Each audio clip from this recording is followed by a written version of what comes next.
obvious reasons, I hope, when you eat animals, you are causing them harm. Not only are you causing the animals harm, which goes against the precept of ahimsa, but you're causing harm to the environment. Ultimately, you're causing harm to yourself and other human beings under a false impression that you're gaining something for yourself. But the age-old wisdom is that nothing of benefit can ever come to you by causing harm to someone else. It just doesn't work that way. Whatever we do will eventually, but inevitably, come back to us. I mean, you don't have to even believe in, karma. If we looked at this practice of eating animals and robbing them of their fluids, their milk, their eggs,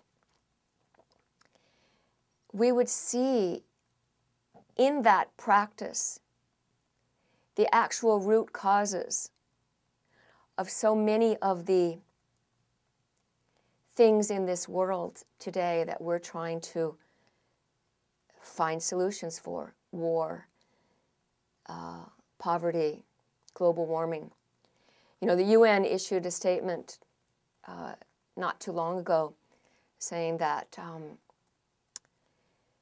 the waste emissions from animals used for food, confined animals, enslaved animals used for food, contributes more to global warming than all the car and truck emissions in the world.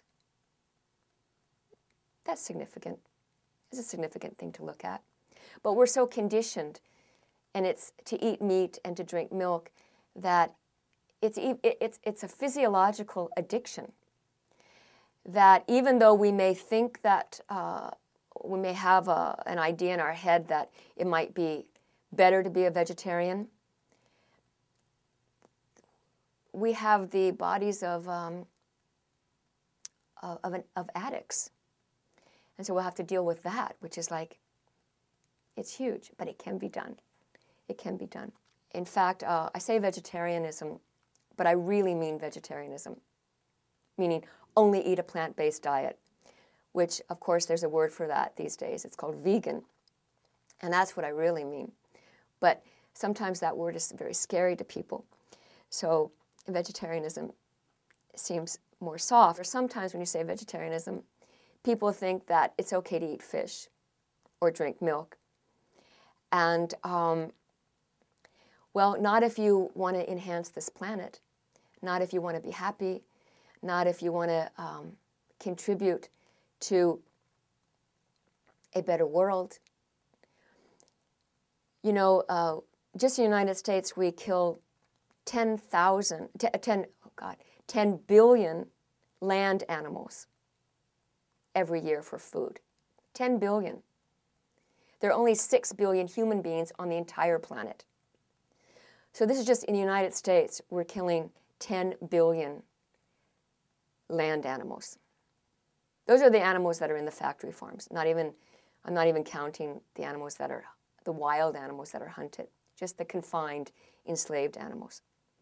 But we're killing many more sea creatures.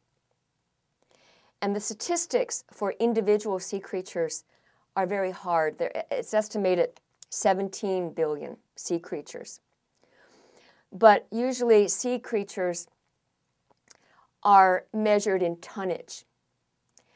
And the statistic for that is 80 million tons of fish and sea creatures. 80 million tons every year. This is just United States statistics. And 1/3 of that is bycatch, meaning, there are seals and birds and other animals that are caught with the big nets and trawlers that are thrown back. And but they're not thrown back in a healthy way. They're dead or dying. and 99% of them will die. Now, this is like a huge, huge thing that's going on that most people aren't aware. That all the animals that are in the factory farms are eating other animals. And we have to remember that those animals in the factory farms, for the most part, are vegetarian animals. We as human beings like to eat vegetarian animals. But they're vegetarian by nature, but none of them, absolutely none of them, are vegetarian now, because we're force-feeding them fish, chickens, cows, sheep, pigs. I mean, the FDA assures us that we're not feeding cows to cows, but we're feeding cows to every other animal in a factory farm situation. You know the statistic, very famous statistic that John Robbins, animal rights activist, author of Diet for a New America, put forth in the mainstream, was that it takes 12 pounds of grain to make 1 pound of beef. And his argument was that grain could be used to feed hungry human beings instead of being fed to animals. Well, it may take 12 pounds of grain to make 1 pound of beef, but you know it takes 100 pounds of fish to make 1 pound of beef. Those animals in factory farms are all children. We fatten them up so quickly with we genetically engineer them so that they grow very quickly. We give them the antibiotics, and so they're basically slaughtered when they're babies. So we're eating children. We're eating children. That's perverted. And then the dairy, people think, well, the dairy cows, well, what's wrong with drinking milk? That's not hurting a cow. Cows are meant to be milked, aren't they? I get that question a lot. Well, a cow, like any other mammal, gives milk when she's pregnant or when she just had a baby. And the dairy cows really perhaps have the worst life of a confined animal, I think, in factory farms. And if we're really wanting freedom and equality for women, if we really consider ourselves feminists, then we got to stop drinking milk and eating eggs, because that is a crime against females, that practice. Because those animals are enslaved because they are women, because they can give milk, because they can give birth to babies, because they do produce eggs. So the dairy cow is chained to a stall for the whole of her life, raped by a human being, you know, with an artificial inseminator, which is a very cold stainless steel, like a turkey baster sort of thing, continuously raped, chained to the stall. She's impregnated. She carries the baby while she's chained. Meanwhile, she's being milked several times a day by machines. She gives birth to the baby, who's taken away from her within hours. Within hours.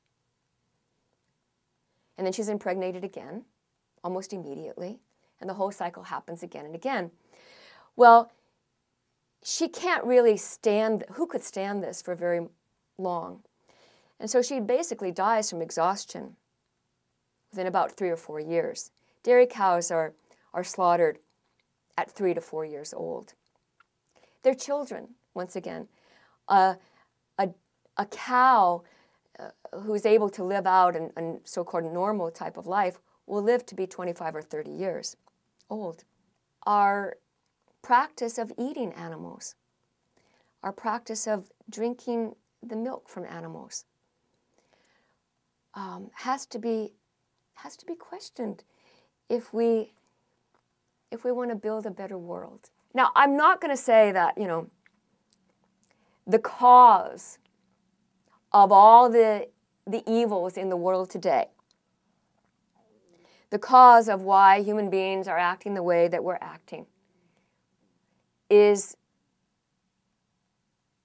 because we're treating animals so badly. But I will say that that is a very primary cause